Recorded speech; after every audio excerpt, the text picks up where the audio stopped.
हर बार की तरह राजा विक्रमादित्य फिर से बेताल को पेड़ से उतारते हैं और उसे योगी के पास ले जाने के लिए आगे बढ़ते हैं। इस बार भी बेताल एक नई कहानी राजा को सुनाता है और बेताल कहता है, वर्षों पहले नेपाल के शिवपुर नाम के एक नगर में यशकेतु राजा का राज हुआ करता था। वह बहुत साहसी और बलवान था। शादी के सालों बाद पत्नी चंद्रप्रभा से उसे एक बेटी शशि प्रभा हुई। समय के साथ साथ बेटी बड़ी हुई, जिसकी सुंदरता की चर्चा हर जगह थी। एक दिन राजा अपनी बेटी के पत्नी और बेटी के साथ बसंत ऋतु उत्सव देखने के लिए गए। उसी उत्सव में एक धनी ब्राह्मण का बेटा मन स्वामी भी आया था। उसने बसंत उत्सव में जैसे ही राजा की बेटी शशप्रभा को देखा, उसे पहली ही नजर में उससे प्यार हो गया। इसी बीच एक हाथी तेजी से राजकुमारी की ओर दौड़कर आने लगे। शशप्रभा की रक्षा में तैनात सभी सैनिक मत वाले हाथी से डर कर भाग गए। ब्राह्मण पुत्र मन स्वामी ने जैसे ही हाथी को राजकुमारी की ओर बढ़ते हुए देखा, अपनी जान पर खेलकर उसे बचा लिया। यह सब देखकर राजकुमारी ब्राह्मण युवक पर मोहित हो गई। ब्राह्मण युवक की सबने तारीफ की और दोनों बसंत उत्सव के बाद अपने अपने घर लौट आए। राजमहल में शशि प्रभा का बुरा हाल था। वो अपनी जान बचाने वाले ब्राह्मण की याद में खोई रहने लगी।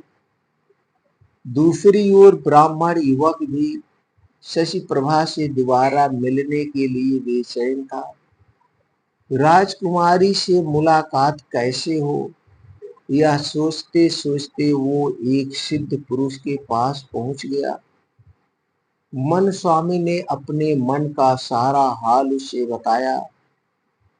सिद्ध पुरुष ने सिद्धि के बल पर सिद्धि के बल पर 2 गोली बनाई। एक गोली उसने ब्राह्मण युवक को मुंह में रखने को दी। मुंह में गोली रखते ही युवक एक सुंदर सी युवती बन गया। सिद्ध पुरुष ने दूसरी गोली अपने पास रख ली और वह एक वृद्ध ब्राह्मण के भेष में आ गया। फिर सीधे सिद्ध पुरुष मन स्वामी को लेकर राजमहल पहुंचा। उसने राजा से कहा, देखिए, यह मेरे बेटे की होने वाली धर्म पत्नी है। इसे आप कुछ दिनों के लिए राजमहल में रख लीजिए, क्योंकि मुझे तीर्थ के लिए जाना है। मुझे लगता है कि यह राजमहल से ज्यादा सुरक्षित और कहीं नहीं रहेगी। राजा ने सोचा कि अगर वो मना करता है तो यह सिद्ध पुरुष श्राप भी दे सकता है। राजा ने कहा, हे ब्राह्मण देव, आप जाइए।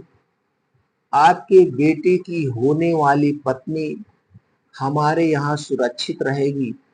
यह मेरी बेटी के साथ उसकी सखी की तरह रहेगी। इतना सुनने के बाद सिद्ध पुरुष वहां से निकल गया और मन स्वामी लड़की के भेष में शशि प्रभा के साथ रहने लगा। उसकी सखी की तरह रहकर वह राजकुमारी से खूब बातें करता। एक दिन मौका पाकर मन स्वामी ने उससे पूछा, आप हर समय इतनी दुखी क्यों रहती हैं? आपकी आंखें हर समय किसको ढूंढती है? ये सुनते ही राजकुमारी ने बसंत उत्सव के दिन हुई घटना बताते हुए कहा, वो ब्राह्मण युवक मेरे मन को भा गया है। मुझे ना उसका नाम पता है और ना ही शहर। मैं हर दम यही सोचती हूँ कि उससे भेंट कैसे होगी। शशि प्रभा की मन की सारी बातें जानकर स्त्री भेष में मौजूद मन स्वामी बड़ा खुश हुआ। उसने राजकुमारी से कहा, सखी, मैं तुम्हें उस ब्राह्मण युवक से मिला सकती हूँ। इतना सुनते ही प्रेम ने बेचैन शशि प्रभा ने कहा, बताओ कैसे, क्या तुम्हें उसे जानती हो? तब मन स्वामी ने कहा, तुम जल्दी से आंखें बंद कर लो। उसने जैसे ही आंखें बंद की, ब्राह्मण युवक ने जल्दी से मुंह से गोली बाहर निकाली और वापस लड़के के भेष में आ गया। मन स्वामी ने बड़े प्रेम से शशि प्रभा को पुकारा। युवक की आवाज सुनकर वो बड़ी प्रसन्न हुई और खुशी से उसे गले में लगा लिया। खुशी से उसे गले लगा लिया। राजकुमारी ने उससे पूछा, अरे, मेरी सखी कहाँ चली गई? यह सुनते ही मन स्वामी ने सारी बात बताई और गोली मुंह में डालकर दोबारा स्त्री बन गया। यह सब देखकर राजकुमारी दंग रह गई और मन ही मन बेहद खुश भी हुई। उसी समय दोनों ने एक दूसरे को मन से पति पत्नी मान लिया और इसी तरह राजभवन में साथ साथ रहने लगे। फिर एक दिन राजा के मंत्री के बेटे की नजर मन स्वामी पर पड़ी। ब्राह्मण युवक के स्त्री रूप को देखकर वह उसका दीवाना हो गया। कुछ दिनों बाद उसने उससे मन की बात बताई। कुछ दिन बाद वह उससे मन की बात बताई, लेकिन मन स्वामी ने मना कर दिया। उसने कहा, वो किसी और की है। इतना सुनते ही मंत्री का बेटा परेशान हो गया। उसने अपने पिता को सारी बात बताई। बेटे को दुखी देखकर मंत्री से सारी बात राजा से जाकर कही। मंत्री की बातें सुनकर राजा ने मंत्री के बेटे और स्त्री रूप धारण किए मन स्वामी के विवाह का फैसला ले लिया। राजा के यह फरमान सुनने के बाद मन स्वामी ने कहा, महाराज, शायद आपको पता है मेरा विवाह किसी और से होने वाला है। ऐसा करना अधर्म होगा। फिर भी अगर आप मेरा विवाह करवाना चाहते हैं तो राजा का आदेश मानकर यह विवाह कर लूंगी। राजा बहुत खुश हुआ और दोनों का विवाह करवा दिया। विवाह होते ही मन स्वामी ने मंत्री पुत्र से कहा, तुम्हारे जिद की वजह से मेरा विवाह तुम्हारे साथ हुआ है, वरना मैं किसी और से विवाह करने के लिए इस राज्य में आई थी।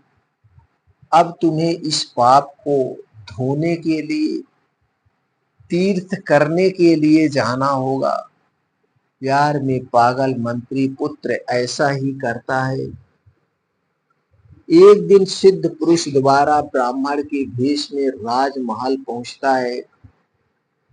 इस बार वो अपने साथ अपने एक दोस्त को जवान करके अपना बेटा बनाकर लाता है। ब्राह्मण राजा से पूछता है, मेरी बहू कहाँ है? मैं इसे अपने साथ लेकर जाना चाहता हूँ और अपने बेटा का उससे विवाह करवाऊंगा। इतना सुनते ही राजा ने सारी कहानी उसे बता दी। फिर सिद्ध पुरुष बहुत गुस्सा हुआ। राजा ने उसके श्राप से बचने के लिए कहा, देखो, अब जो हो गया उसे बदला नहीं जा सकता। हाँ, मैं अपनी बेटी से तुम्हारे बेटे का विवाह जरूर करवा सकता हूँ। इतना सुनते ही सिद्ध पुरुष राजा की बात पर सहमत हो गया और राजा ने सिद्ध पुरुष के दोस्त जो उसके बेटे के रूप में महल पहुंचा था, उससे अपनी बेटी शशप्रभा का विवाह अग्नि को साक्षी मानकर करवा दिया।